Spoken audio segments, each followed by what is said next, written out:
Hello, and welcome to the stages of cognitive development as set up by Jean Piaget. Now, before I describe what Piaget's stages were, I want to kind of backtrack and tell you what he was working on when he came up with these stages. Piaget was working in France with Simon and Binet to develop intelligence tests.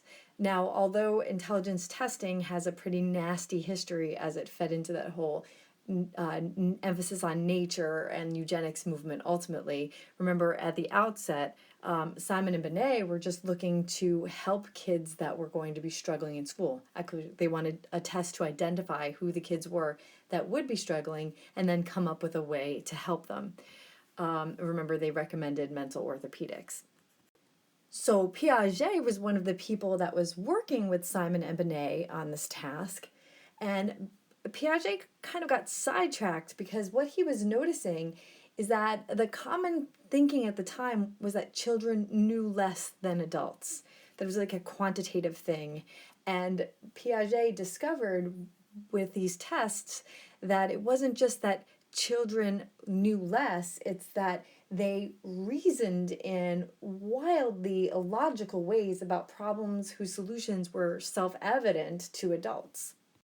So instead of focusing on good test questions to measure intelligence, Piaget started focusing on detecting patterns in the types of errors that kids were making at various ages. So essentially, before Piaget, people thought that children knew less.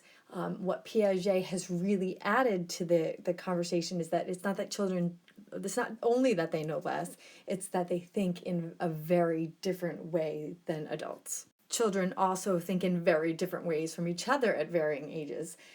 So if you were like, okay, like I get this concept, there's a light bulb going off in my head, and I say that, like the light bulb just went on, an 8-year-old will get that there's not an actual light bulb, but that you've just realized something.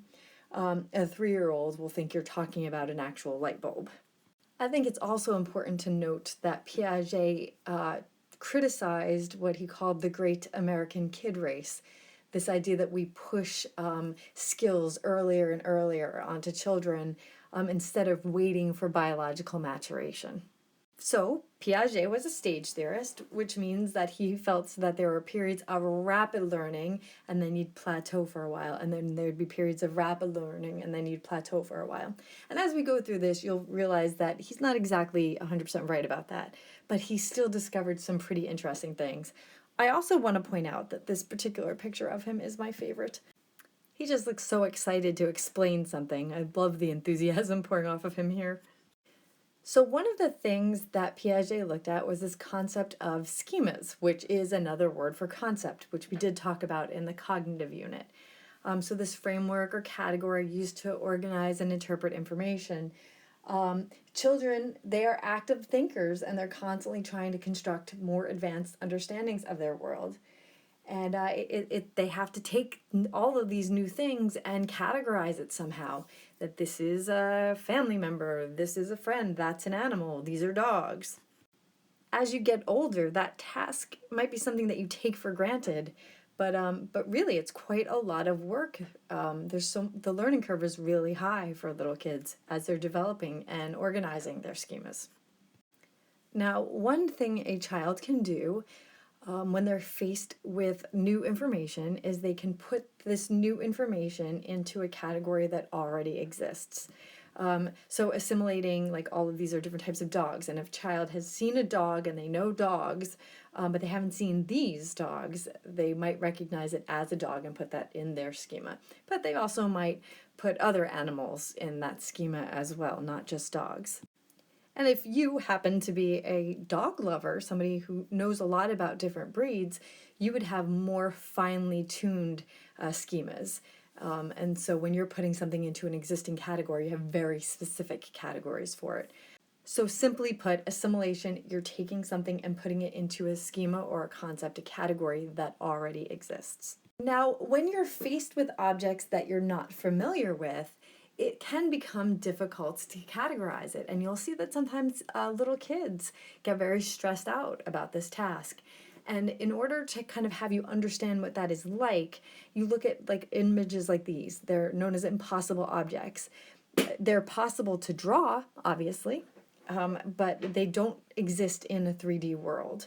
Like if you look at the top image over here, you'll notice that on this side, you have 3 prongs, and on this side, you only can see 2. So in a 2D world, that exists no problem, but in a 3D world, that's not possible. The same would be true of the other 2 images here. It's possible to draw them in the 2D sense, but not in the 3D sense. And so when people try to draw these images, and I've had classes do that before, try to draw these images, a lot of times kids get really frustrated. They can't make sense out of it. And this is what it's like when kids are first learning and they're trying to make sense out of all this new information that they're getting. A lot of what they're seeing, because they don't have a background, it doesn't make a lot of sense. So when a child is faced with new information and they adjust their schema, this is called accommodation. So it's not uncommon for, a little kid just to say, call all animals doggy. And eventually you'll say, you know what, actually that is a dog here, but that's a cat next to it, and that's a horse, that's an elephant. And the child would typically focus in on certain features in order to discriminate between them or among them. And usually it's something in and around the face that they will focus in on. So this act of creating a new schema to put information into, that is called accommodation. So I know that my nephew, he calls his grandfather Avoa, and his Avoa has white hair. And so he would be going to the grocery store, and every time he saw somebody with white hair, he'd call him Avoa. And we had to kind of teach him, like, no, that's somebody else. But I think it's important to note here, if you were to get asked a question about accommodation, so let's say a question is like, okay, so a child sees something flying through the sky, and they say, look, a bird. And you say to the child, actually, that's not a bird, that's a plane, and you kind of point that out to them. Is that assimilation or accommodation? Well, first the child attempted to assimilate what they saw into an existing schema, but the adult helped to create a new schema for them. So the act would actually be accommodation. It doesn't matter that it was somebody else that was helping them to form this category. That's so often how it's done in the early years. And now we will look at Piaget's stages of cognitive development. I think these are about the cutest things ever. So I love this stuff. So here we go. The first stage is the sensory motor stage. I mean, if you just think about the word itself, it makes sense. The child is learning motor skills. They're taking in the entire world through their senses. The learning curve is going to be the steepest in this 0 to 2 year area. But it is important to break each stage down into abilities and limits, and also to note that sometimes something is a limit at the beginning of a stage and an ability before the end of the stage. And I'll try to point out where that happens. So one of the abilities that children have during this 0 to 2 sensory motor stage is that they have a concept of numbers. If you think of numbers, 0, 1, 2, 3, 4, 5, like I have out here, that's really rather abstract, and that's really not what's meant by this concept of numbers. What we mean by this concept of numbers is that little kids very early on notice if there's a change in the amount of something. So if you put 3 blocks in front of a child and then you add a 4th block, the child will look at it longer because something about it has changed. So if you remember that concept of habituation, children like to spend time staring at novel stimuli. So a change in the amount of something makes what they're staring at novel again. The fact that they stare at it for a longer period of time indicates that they are aware that there has been a change. Although they won't know that abstract sense of numbers and what that means, they'll notice the change in the amount just the same. Now, one of the limits at this stage is object permanence. It's really cute. So you have a kid from 0 to 8 months old. Beyond that, it's actually an ability at this stage. So object permanence is a limit at the beginning part of the stage up until about 8 months, after which it becomes an ability. So object permanence is that idea that something exists even when you can't see it anymore. So here we all are in a distance learning environment, but I know you're all there. I know that that hasn't changed. My kids are in the other room and I know where they are. That hasn't changed. I know what food is down in my fridge. That hasn't changed. For a baby, if they can't see something, they think it no longer exists. This can also lead a child to be very distressed in the early months when a parent or caregiver isn't around the child because they are then therefore without a parent or caregiver. I'm not really sure how they cognitively think that through, only that that thing is no longer there. So in the pictures here, what you'll see is the child is looking at this little like toy elephant, and you put a piece of paper over the toy elephant to block it, and the child doesn't try to like get around it. It doesn't look for it any longer, even though it was taking an interest in it. It starts to look around and see what else there is to see, as though it were never there. Again, a limit at the beginning of the stage, an ability at the end of the stage. So the second stage of cognitive development is the pre-operational stage. And this stage starts at about 2 and lasts until about age 6 or 7. A strong ability for children during this time is that they've got this significant language development that has occurred, and they can think symbolically. They start to understand that pictures can represent something. So if I drew a picture of my daughter's bedroom and, pointed to where something was in the picture, she would know that I'm telling her where it is in her room. So at a very early age, typically actually around 3, they will start to understand that sort of thing. Another ability during the stage is that children develop a theory of the mind, so that they begin to understand that they have these feelings and therefore others have feelings as well. They'll start to realize that sad thoughts can cause sad feelings, but they tend to overgeneralize that. So they'll think, early on, they start to think, if I'm thinking these sad things, everybody's thinking these sad things. So despite the fact that they recognize that people have independent feelings, they tend to overlap them a bit. And by age 7, they become more capable of thinking with words. You'll also note that if somebody has an autistic spectrum disorder, that sometimes a theory of the mind, that kind of being able to understand the feelings of other people, ends up being a deficit, despite the fact that no really other cognitive deficits would exist with that disorder. Now, I want to point out here egocentrism. If you're going to say that somebody's egocentric, a lot of times you're saying that they're selfish or they think the whole world revolves around them. In fact, I had a friend that was like this. She when people would hold the door open for her, she would, instead of taking the door like it was passed to her, she would twirl through the door and say thank you. It's kind of funny to watch, actually. Her husband once gave her a framed picture of herself as a gift, and it was probably her favorite gift he ever gave her. That's not the type of thing we're talking about here. With egocentrism, it's not really selfish. It's just the child, again, they have a difficult time understanding that you have a different point of view than they do. So I give you an example. I remember my grandparents calling every year on her birthday when we were little, and my brother, he turned 4, and my grandmother and grandfather, they would sing happy birthday, and then they would ask us how old we were, as though they didn't know, because they definitely knew. And we'd tell them what we had for dinner and what we got for our birthday if we had already opened our presents.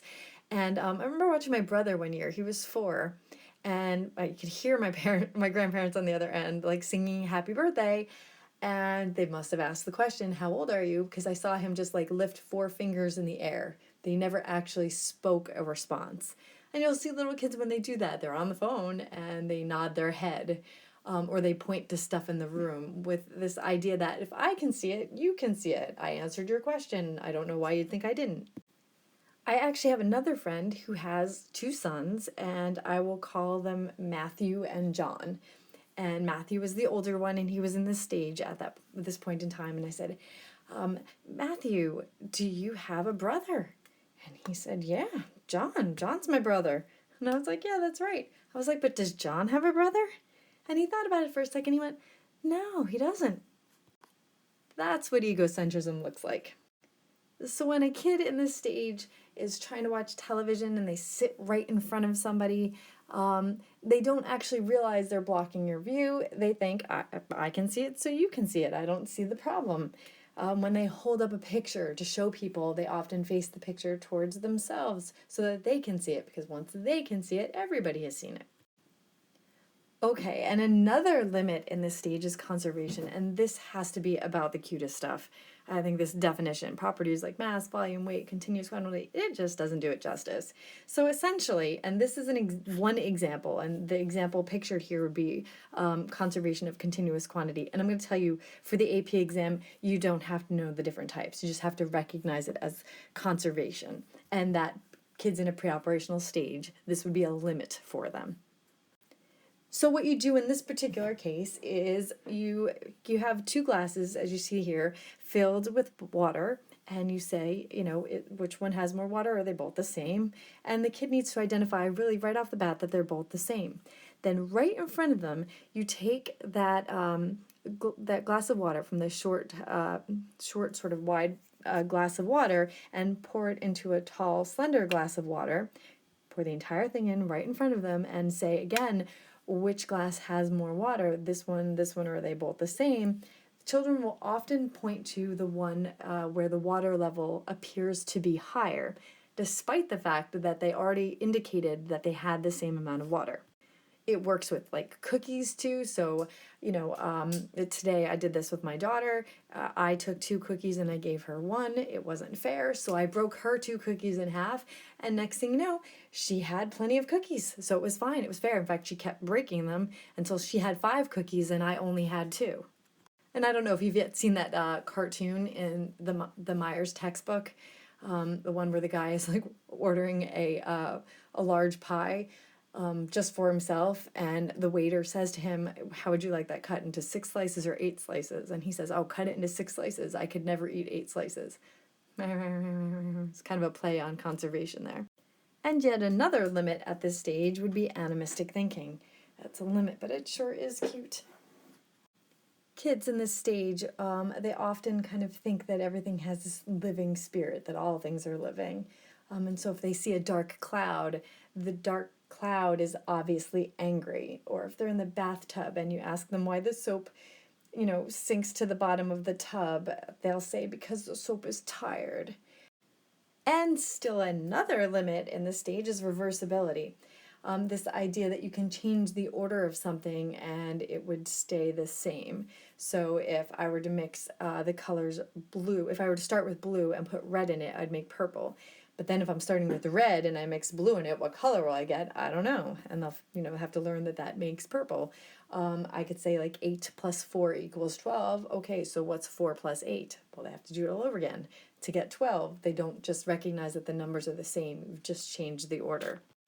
And now we move on to stage 3, the concrete operational stage.